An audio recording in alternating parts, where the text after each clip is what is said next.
Well, hello, and nice to be back before the end of the year. I'm going to be talking about Green Book. This is one of my most anticipated movies of the year, and did it live up to the hype? It bloody well did. This is an excellent movie starring Virgo Morrison and an actor who I can't pronounce correctly called Mahershala Ali. He's from a movie called Moonlighting. I probably pronounced that wrong, but what an actor this young man is. He's about to be starring in Atlantic series True Detectives, which is a follow-on from their original series. And this movie, based on a true story, is directed by Peter Farrelly.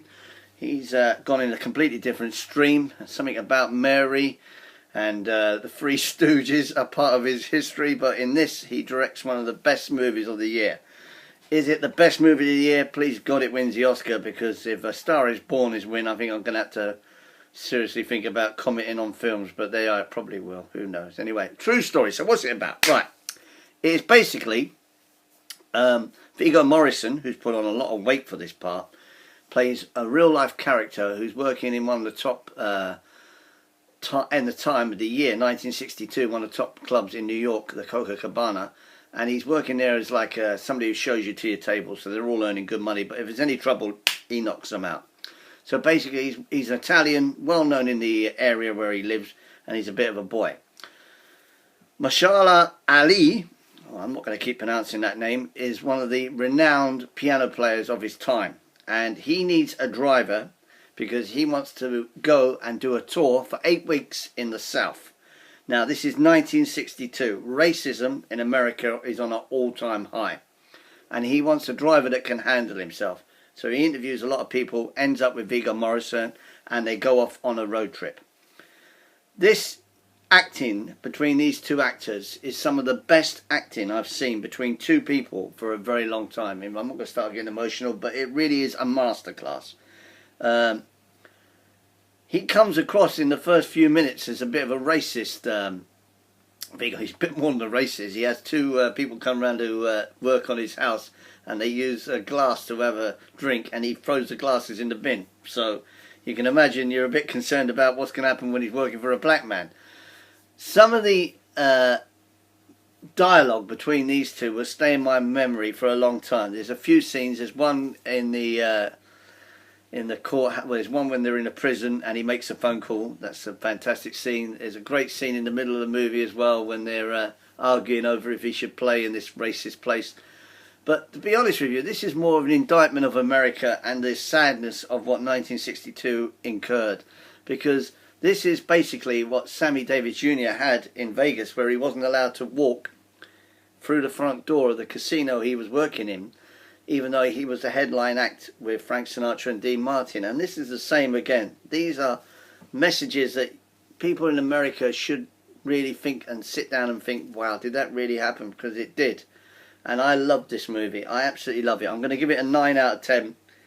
Without doubt. If you miss this movie, you really are a bit lost in your ways when it comes to movies. This movie comes out on February the 1st. I was asked to watch it. I'm so pleased to end the year on this movie. It really is just an absolute joy from start to finish. My son asked me why I enjoyed it so much because he watched it with me, and I said something to him, and I'm going to say it to you as well. It feels more like a British movie, because I think that the British movies, when they're made properly, are more about true stories and about characters. No special effects whatsoever. And this had the same feel about it. It was such a really well directed photography. There's nothing in it that's missing. It's all good all the way through. The casting, the wife, the family. It's just a must-see movie, and please God, it will get nominated for Oscars. If it doesn't, then the Oscars just shut down. So I'm not going to keep going on and on about it, because other people have seen it on the American circuit. You haven't seen it in the UK. I've been privileged to see it. Make sure you see it on February the 1st. Now, let's talk about the rest of the year. This has been a funny year this year, and my highlights have been how good Netflix have moved into the mainstream. I actually believe that Netflix will have to become into a category wherever they make a movie, that will have to be actually thought about as an Oscar movie, or sorry, as an award-winning movie, because at the moment certain things that they make, it didn't go into a cinema, it can't be released as an award-winning movie. Well, that's crap. That's the way the mainstream is going to go when it comes to people. They don't want to sit in, some people in a cinema, I personally do. They don't want to. They just want to be able to watch a movie on their TV, and if it's a good movie, it should be nominated. And they've made a lot of good movies this year. As for the highlights of my favourite movies of this year, you can backlog through my videos. They are the following: White Boy Rick, true story. Green Book, true story. A Prayer Before Dawn, the best movie I've seen this year. I mean, just unbelievable performance from the boy from Peaky Blinders, just outstanding. And Black Klansman, which is Spike Lee's best movie in a long, long time, true story. For action, there's a lot of action movies I've watched. The one about the Thailand film, which was a Netflix film that was great. TV series, Trust with Donald Sutherland, Bodyguard, BBC, Very British Scandal, the best I've ever seen from Hugh Grant. As for the worst movies of the year, how long have you got? Gotti, John Travolta, should have been a classic.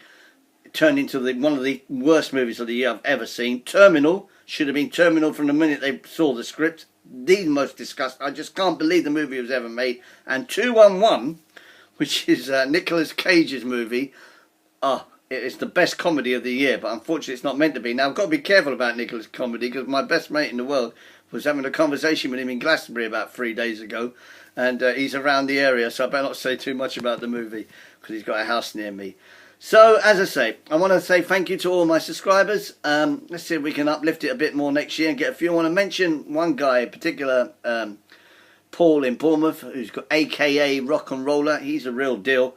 And he always gives me a mention when I blog him on his live shoots. And I wish him good luck in the year. I just think he should stick to poker. That's the message just for him. And from all the other people, Jack, there's loads of people. I can mention all the people that always email me and say, liked your review. There's so many of you. Thank you all very much indeed. So I do appreciate it.